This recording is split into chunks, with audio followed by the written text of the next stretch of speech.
राधे राधे दोस्तों, जय श्री कृष्ण। तो आइए श्रवण करते हैं शनिवार व्रत कथा। एक समय स्वर्गलोक में सबसे बड़ा कांड है कि प्रश्न पर 9 ग्रहों में विवाद हो गया। विवाद इतना बढ़ गया, परस्पर भयंकर युद्ध की स्थिति बन गई। निर्णय के लिए सभी देवता देवराज इंद्र के पास पहुंचे और बोले, हे देवराज इंद्र, आपको निर्णय करना होगा कि हम में से सबसे बड़ा कौन है। देवताओं का प्रश्न सुनकर देवराज इंद्र उलझन में पड़ गए। इंद्र बोले, हे मैं यह प्रश्न का उत्तर देने में असमर्थ हूँ। हम सभी पृथ्वीवासी उज्जैनी नगरी में राजा विक्रमादित्य के पास चलते हैं। देवराज इंद्र सहित सभी ग्रह देवता उज्जैनी नगरी पहुँचे। महल में पहुंचकर जब देवताओं ने उनसे अपना प्रश्न पूछा तो राजा विक्रमादित्य भी कुछ देर के लिए परेशान हो उठे, क्योंकि सभी देवता अपनी अपनी शक्तियों के कारण महान थे। किसी को भी छोटा या बड़ा कह देने से उनके क्रोध के प्रकोप से भयंकर हानि पहुंच सकती थी। अचानक राजा विक्रमादित्य को एक उपाय सूझा और उन्होंने विभिन्न धातुओं स्वर्ण, रजत, चांदी, कांसा, ताम्र, तांबा, शीशा, रांगा, जस्ता, अभ्रक व लोहे के 9 आसन बनाए। धातुओं के गुणों के अनुसार सभी आसनों को एक दूसरे के पीछे रखवाकर उन्होंने देवताओं को अपने अपने सिंहासन पर बैठने को कहा। देवताओं के बैठने के बाद राजा विक्रमादित्य ने कहा, आप का निर्णय तो स्वयं हो गया। जो सबसे पहले सिंहासन पर विराजमान है वही सबसे बड़ा है। राजा विक्रमादित्य के निर्णय को सुनकर शनि देवता ने सबसे पीछे आसन पर बैठने के कारण अपने को छोटा जानकर क्रोधित होकर कहा, राजा विक्रमादित्य, तुमने मुझे सबसे पीछे बैठा कर मेरा अपमान किया। तू मेरी शक्तियों को से परिचित नहीं है, मैं तुम्हारा सर्वनाश कर दूंगा। शनि ने कहा, सूर्य एक राशि पर 1 महीने, चंद्रमा 2.25 महीने, मंगल 1.5 महीने, बुध और शुक्र 1 महीने, बृहस्पति 13 महीने रहते हैं, लेकिन मैं किसी राशि पर 7.5 वर्ष 7.5 तक रहता हूँ। बड़े बड़े देवताओं को मैंने अपने प्रकोप से पीड़ित किया है। राम को 7.5 के कारण ही वन में जाकर रहना पड़ा और रावण को 7.5 के कारण ही युद्ध में मृत्यु का शिकार बनना पड़ा। राजा, अब तो भी मेरे प्रकोप से नहीं बच सकेगा। इसके बाद अन्य ग्रहों के देवता तो प्रसन्नता के साथ चले गए, परंतु शनि देव बड़े क्रोध के साथ वहां से विदा हुए। राजा विक्रमादित्य पहले ग्रह ही न्याय करते रहे। उनके राज्य में सभी स्त्री पुरुष बहुत आनंद से जीवन यापन कर रहे थे। कुछ दिन ऐसे ही बीत गए। इधर शनि देवता अपने अपमान को भूले नहीं थे। विक्रमादित्य से बदला लेने के लिए एक दिन शनि देव ने घोड़े के व्यापारी का रूप धारण किया और बहुत से घोड़े के साथ उज्जैनी नगरी पहुँचे। राजा विक्रमादित्य ने राज्य में किसी घोड़े के व्यापारी के आने का समाचार सुना तो अश्रुपाल को कुछ घोड़े खरीदने के लिए भेजा। घोड़े बहुत कीमती थे। अश्रुपाल ने जब वापस लौटकर इस संबंध में बताया तो राजा विक्रमादित्य ने स्वयं आकर एक सुंदर व शक्तिशाली घोड़े को पसंद किया। घोड़े की चाल देखने के लिए राजा उस घोड़े पर सवार हुए तो वह घोड़ा बिजली की गति से दौड़ पड़ा। तेजी से दौड़ता घोड़ा राजा को दूर एक जंगल में ले गया और फिर राजा को वहां गिरा कर जंगल में कहीं गायब हो गया। राजा अपने नगर को लौटने के लिए जंगल में भटकने लगा, लेकिन उन्हें लौटने का कोई रास्ता नहीं मिला। राजा को भूख प्यास लग आई। बहुत घूमने पर उसे एक चरवाहा मिला।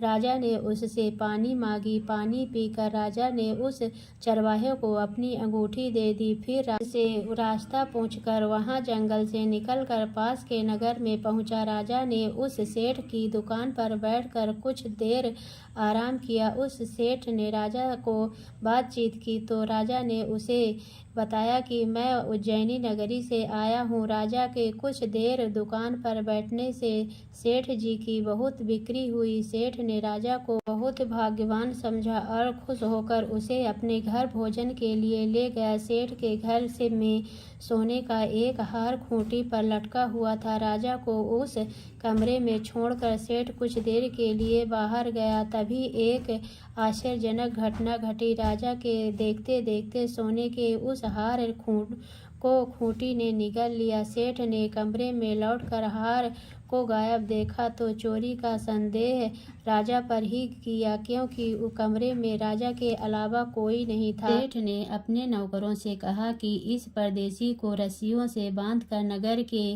राजा के पास ले चलो। राजा ने विक्रमादित्य से हार के बारे में पूछा तो उसने बताया कि उसके देखते ही देखते खूंटी ने हार को निगल लिया था।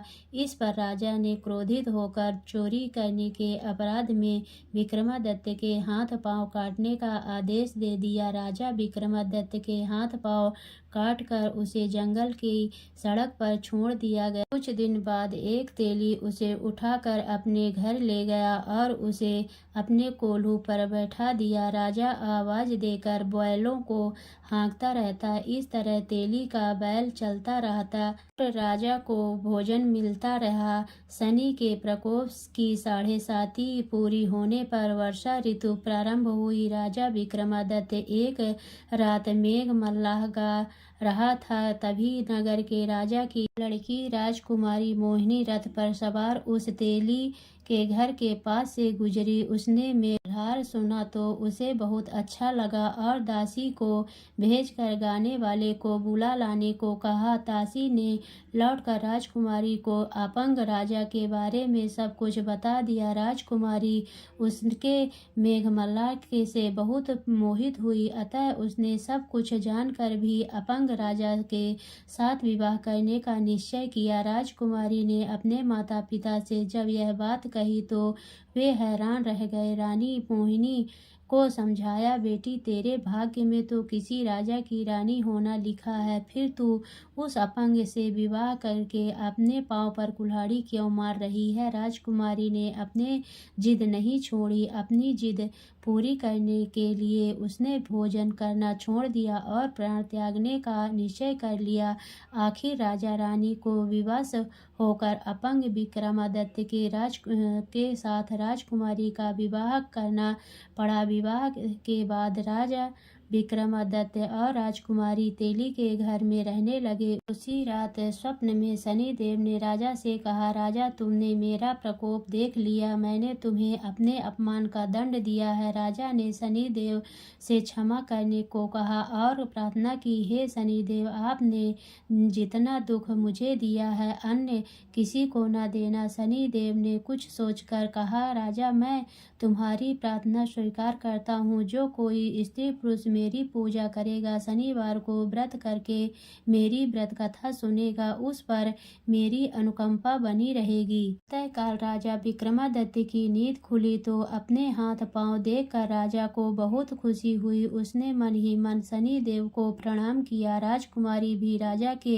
हाथ पांव सही सलामत देखकर आश्चर्य में डूब गई। तब राजा विक्रमादित्य ने अपना परिचय देते हुए शनिदेव के प्रकोप की सारी कहानी सुनाई। सेठ को जब इस बात का पता चला तो दौड़ते हुए तेली के घर पहुंचा और राजा के चरणों में गिरकर क्षमा मांगने लगा। राजा ने उसे क्षमा कर दिया, क्योंकि यह सब तो शनिदेव के प्रकोप के कारण हुआ था। सेठ राजा को अपने घर ले गया और उसे भोजन कराया। भोजन कराते समय वहां एक आश्चर्यजनक घटना घटी। सबके देखते देखते उस खूंटी ने हार उगल दिए। सेठ जी ने अपनी बेटी का विवाह भी राजा के साथ कर दिया और बहुत से स्वर्ण आभूषण धन आदि देकर राजा को विदा किया। राजा विक्रमादित्य राजकुमारी मोहिनी और सेठ की बेटी के साथ उज्जैनी पहुँचे तो नगरवासियों ने हर्ष से उनका स्वागत किया। अगले दिन राजा विक्रमादित्य ने पूरे राज्य में घोषणा कराई कि शनिदेव सब देवों में सर्वश्रेष्ठ हैं। प्रत्येक स्त्री पुरुष शनिवार को उनका व्रत करे और व्रत कथा अवश्य सुने। राजा विक्रमादित्य की घोषणा से शनिदेव बहुत प्रसन्न हुए। शनिवार का व्रत करने और व्रत कथा सुनने के कारण सभी लोगों की मनोकामनाएं शनिदेव की अनुकंपा से पूरी होने लगी। सभी लोग आनंद पूर्वक रहने लगे। शनिदेव जैसे आपने विक्रमादित्य पर कृपा की वैसे सब पर करना। तो बोलिए शनिदेव भगवान की जय।